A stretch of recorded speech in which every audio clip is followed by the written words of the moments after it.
Hello. स्वागत है आप सभी का। मैं ट्रेडिंग करता हूं। कुछ महीनों से रुका हुआ हूं। वजह थी लगातार ओवर ट्रेडिंग और नुकसान। कभी कभी प्रॉफिट होता था, लेकिन ज्यादा कमाने के चक्कर में सब कुछ खो देता था।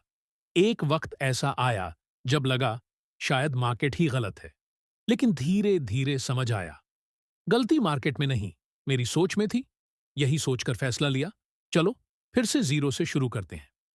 सबसे पहले पढ़ी एक किताब, द साइकोलॉजी ऑफ मनी, और यकीन मानो सोच ऐसी बदली कि अब मार्केट को एक नई नजर से देखता हूं। सोचा ये सफर और ये बदलाव आपसे भी शेयर करूं। शायद किसी को इससे कुछ समझ आए, कुछ बदल सके।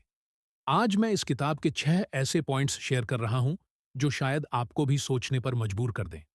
एक, पैसा कमाना स्किल नहीं, बिहेवियर है। देखो, ज्यादातर लोग ये मानते हैं कि जितना ज्यादा कमाओगे उतने अमीर बनोगे, लेकिन सच्चाई ये है, आपका बर्ताव ही तय करता है कि पैसा टिकेगा या नहीं। एक आदमी लाखों कमाता है, लेकिन हर महीने उड़ा देता है। दूसरा 20,000 में भी थोड़ा थोड़ा बचा लेता है और ग्रो करता है। तो गेम स्किल का नहीं, डिसिप्लिन और सोच का है। दो, पैसा कमाने से ज्यादा जरूरी है उसे बचा पाना।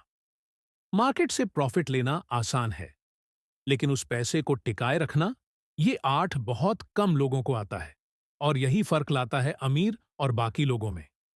जीत सिर्फ कमाने से नहीं, संभालने से मिलती है। थ्री, कंपाउंडिंग सिर्फ पैसों के लिए नहीं, सोच के लिए भी है। हर दिन थोड़ा बेहतर सोचो, थोड़ा बेहतर डिसीजन लो, और वो छोटे छोटे स्टेप्स सालों में एक बहुत बड़ा फर्क बना देंगे। कंपाउंडिंग सिर्फ इंटरेस्ट का गेम नहीं है, माइंडसेट का भी गेम है। चार, कंफर्ट वाली बातों से बाहर आना जरूरी है। हम सब वो सुनना चाहते हैं जो अच्छा लगे। कोई कहे ये स्टॉक 10 गुना हो जाएगा, तुरंत एक्साइटमेंट आ जाती है। लेकिन अनकंफर्टेबल सच क्या है कि नुकसान भी उतना ही पॉसिबल है। जो लोग सच को फेस करते हैं वही मार्केट में टिकते हैं। पांच, दूसरों की स्ट्रैटेजी आपकी नहीं हो सकती। दोस्त ने क्रिप्टो में कमाया तो हम भी लगा देते हैं, बिना ये सोचे कि हमारी रिस्पॉन्सिबिलिटी, गोल, रिस्क लेने की कैपेसिटी अलग है। याद रखो, हर किसी की फाइनेंशियल जर्नी अलग होती है।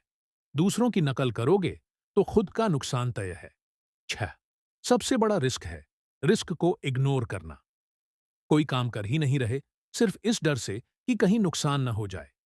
तो सच बताऊं, यही सबसे बड़ा रिस्क है। नौकरी हो, बिजनेस हो या ट्रेडिंग, रिस्क हर जगह है। फर्क बस इतना है कि जो लोग रिस्क को समझते हैं वो उससे लड़ना नहीं, उसका यूज करना सीख जाते हैं।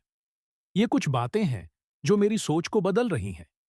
ट्रेडिंग का नजरिया बदला है, पेशेंस आया है, और सबसे बड़ी बात, अब मैं खुद को बेटर वर्जन बनाने की कोशिश कर रहा हूं। अगर आप भी पैसों को सिर्फ कमाने का नहीं, समझने का नजरिया रखना चाहते हो, तो द साइकोलॉजी ऑफ मनी एक बार जरूर पढ़ो। ऐसी और भी किताबों से सीखते रहूंगा और आपके साथ भी शेयर करूंगा। मिलते हैं अगली वीडियो में एक नई किताब और नए माइंडसेट के साथ।